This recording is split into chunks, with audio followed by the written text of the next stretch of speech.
আসসালামু আলাইকুম বন্ধুরা, সকলে কেমন আছেন? আশা করি আলহামদুলিল্লাহ সকলে ভালো আছেন। বন্ধুরা, গাজী ফ্যামিলি ইউটিউব চ্যানেলে আপনাদের সকলকে স্বাগতম।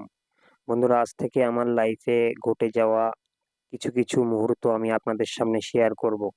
তো চলুন প্রথমে পরিচয় হওয়া যাক। বন্ধুরা, আমার নাম মোহাম্মদ ফিরদৌস গাজী।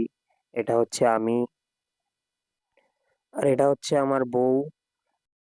আমার বউ হিন্দু ছিল, তাকে মুসলমান বানিয়ে আমি বিয়ে করেছি। আর এটা হচ্ছে আমি, আমার ছোট কাকু এবং আমার আব্বু। এটা হচ্ছে আমার আব্বু এবং এটা আমি। আর এটা হচ্ছে আমার ছোট বোনের মেয়ে, আমার ভাগ্নি। এটা হচ্ছে আমার বড় বোনের ছেলে, আমার ভাগনা। এটা হচ্ছে ছোটবেলাকার ছবি। এটা হচ্ছে এই বড় হওয়ার পর ছবি। তো বন্ধুরা, ভিডিওটি ভালো লাগলে অবশ্যই লাইক করবেন, কমেন্ট করবেন এবং সাবস্ক্রাইব করে আমার পাশে থাকবেন। দেখা হচ্ছে নেক্সট ভিডিওতে। ততক্ষণ সকলে সুস্থ থাকবেন, ভালো থাকবেন। আল্লাহ হাফিজ।